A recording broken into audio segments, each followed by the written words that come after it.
Hello there, ladies and gentlemen. Molchop here, coming at you with Game 2 of this Best of 3 series between Roxkiss BratOK, and Duckload White Raw. This is a Best of 3 series from the Black Dragon League, big European tournament.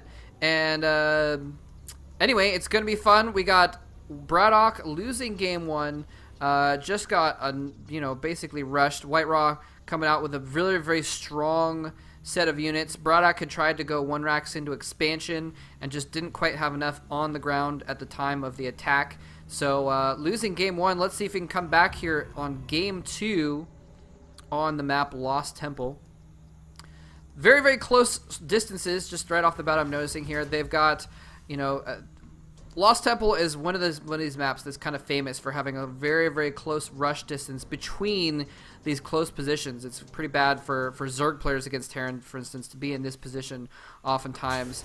And so I'm curious to see if that's going to play into things, because last map, Zelnaga Caverns, a little bit longer, and that short rush distance really did not do very well for BratOK. And so I'm hoping that in this case, maybe BratOK will be able to hold things off a little bit better. He might play a little bit more conservatively is what I'm thinking. Now, on the other hand, though, here's the other thing, is on Zelnaga Caverns, you have those two big, wide open spaces to come down into, and it's much easier to get a little flank on if you're going to be attacking. Uh-oh, that probe's in a little bit of trouble. Down to, looks like 15 hit points. Should recharge its shields after a little bit, though. In any case, so on this map, though, there's a much smaller area to protect. It's much easier to set up some bunkers or something right here. A bunker would have helped BratOK out a lot, by the way, in the last game. But in any case, I wouldn't be surprised if even though I said he might play more conservatively, just because he's worried about losing really quickly, he also might decide to go for the same sort of thing, because in this case, he's going to be able to defend his expansion a little bit easier, so might work out. Anyway, we'll have to see what happens. White Raw just going for a pretty standard build here, going for that cybernetics core, extra pylon, etc. It's pretty normal opening for all matchups for Protoss to just go for that quick core, and we're going to see if he gets the second gas here pretty soon. And that's what this SCV is really sticking around to see is he going to get that second gas? Is he going to go for something like that? Reaper is being produced, actually, and that is really interesting. He's not chrono boosting out this Stalker, and actually I think the Stalker is just going to, the Stalker's just going to be able to get out in time to deal with this Reaper. Both players, oh, here is a Zealot, actually. Zealot's going to be going in here, and he might actually keep the Reaper back in his main to deal with the Zealot, because I think he sees the Zealot. Where's that Zealot going? Zealot's running away. Oh, he's running back to the tower. Probably going to get owned by this Reaper. In fact, yeah, because once he sees that Reaper, he's going to be able to stop it with a Stalker, so there's no reason to keep the Reaper around at that point. And, oop, going to get some health off there. And Stalker comes in to help. Is he going to be... Oh, no! He let the Zealot get a hit on the Reaper and loses it to a shot. Oh, but is this SCV going to get in here? He's going to get in and see everything. Second gas, extra gateways. He does not see a fourth gateway down, though, and we will see. I don't know if he's going to, oh, nope, there's robotics. Sorry about that. Robotics facility go down. So, 3-gate robotics is pretty strong. It's very, very strong against Terran. It's kind of the strongest thing you can get, to be honest. I mean, if you're going to go for a rush, you want the 4th warp gate, obviously. But in this case, having the robotics facility out, it's super, super strong, because then you can, scout with it. You still got 3 gates. You still got 3 gates, so you can still put out a lot of ground units, a lot of gateway units.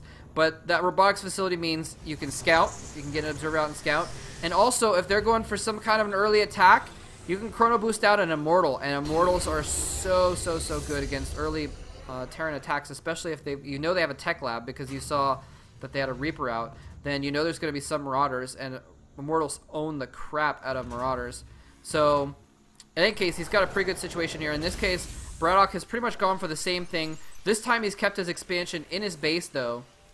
Well, I guess it's not an expansion at that point. He's kept his extra orbital command in his base. He's just using it to drop mules and produce SCVs, basically. And that's actually a really good thing to do, because look at this. He's got just barely full saturation on his minerals right now. And, you know, so you don't really need to get an extra base unless you've got more than full saturation on your main in the first place. As far as total income is concerned, there's, of course, long-term, you know, long-term econ things to be concerned about. But in any case, Observer's going to come across the map here and just going to go ahead and scout, see what the Terran's doing. And, of course, he did see a little bit that there was a lot of bio at the top of that ramp for a moment, I believe. So he's switching over into Colossus. I think he's switching over into Colossus blindly. Yeah, he's just now seeing these barracks and doesn't know the expansion is there either. So, although I think he's caught the tail end of those SCVs going down, so he knows the expansion is there. Wants to go over and check for some tech. Anyway, so he knows the expansion is there. Terran has moved out here and is just going to send in an SCV. Actually, that's kind of interesting. He sends in an SCV and then scans. Kind of... Oops, sorry about that again. I'm not sure exactly why he did that with the SCV and the scan. SCV saw everything the scan did, so a little bit of a wasted scan there, actually.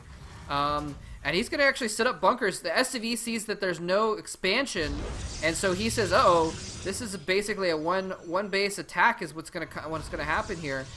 He does have a sizable army, mostly low-tech units, though. Only a single sentry, although that sentry does have 3 force fields on it. And, of course, this one Colossus as well, chilling back at home. It's going to produce a second Colossus and Thermal Lance. I'm really a little bit perplexed by what White Raw is doing in this situation. BratOK really does not want to die to an MC attack. He doesn't want to die to just mass units. He saw 3 gateways and a robo, and he saw only 1 base. He's thinking, oh my god, I'm getting rushed. I'm going to get all in here. This is crazy. White Raw, as soon as he got scouted with his, what probably would have been a 1 base attack, switches up and gets an expansion instead. Starts getting some more tech.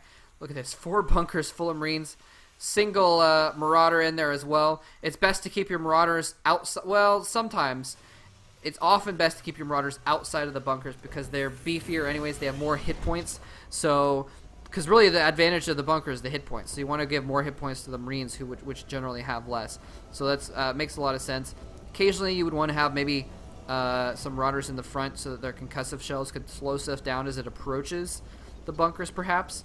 But in any case, lots of Zealots being warped in. See, he started going Colossus off just the 1 base, so he's been gas starved for most of the time. So that's why he has a pretty much a very Zealot heavy army, only a couple Stalkers, and the 1 sentry. So that sentry is actually going to be crucial. That 1 sentry is huge because actually we got, oh, never mind, just a factory chilling over here. That sentry is going to be huge because that sentry could mean our Guardian Shield and 3 force fields, which is a lot. 3 force fields and a choke like this can do a lot.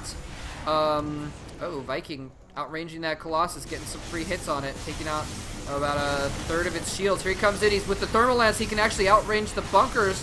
Wow, and he's going to rush in as well. Where's the rest of your army, BratOK? You need to get the rest of your army over to that ledge. No, he's just losing his bunkers, losing a few Marines here as well. Doing a lot of damage, actually, to those Zealots in the front. But look at that. As soon as the bunker dies, the Thermal Lance from those 2. And now 3 Colossus roast them alive. I'm not sure why he's not engaging. He's waiting for a couple Vikings to come out here. Running in. He needs to repair those bunkers a little bit better. Vikings doing sick damage from on top of the cliff against those Colossus, but no Colossus have died yet. He needs to protect those Colossus. 1 goes down. The other's on the verge of going down, but it just may not be enough. He's got a bunch of SCVs being lazy here, not repairing that last bunker. And BratOK may be able to hold this off. He is in a dire position, though. I'm not sure why he's not fighting with these units on top more. Just depending on this 1 bunker, just to try and desperately repair it. He actually has an opportunity. He can run in and snipe the Colossus. He runs up to the edge, snipes one of the Colossus. Nicely done. Some lasers shoot from the other one, drive them back. In this case, oh, the Colossus a little bit too far back, not able to hit those units at first as they go to hit those Stalkers. So a couple Stalkers go down, and here comes some units charging out of that bunker to try and finish off. Yes! The last Colossus gets polished off, and White Raw GG's and leaves the game because there was a drop in the back. I'm sorry I missed that, but there was all kinds of stuff going on in the front as well. So that is why I was like, wait, why did he GG? Oh, because he lost all of his probes to a drop. So apologies for that. I'm usually pretty good about keeping track of the minimap and watching when there's drops and stuff. I haven't been doing that well at it lately, so I'm going to try and do better on that in the next game. So this is going to go to a Game 3, an ace match, if you will. We're going to go ahead and see what happens in Game 3. Can White Raw continue to overpower BratOK's front door, or will BratOK be able to pick it up and hold it off next time? We will see. Thanks very much for watching. GG.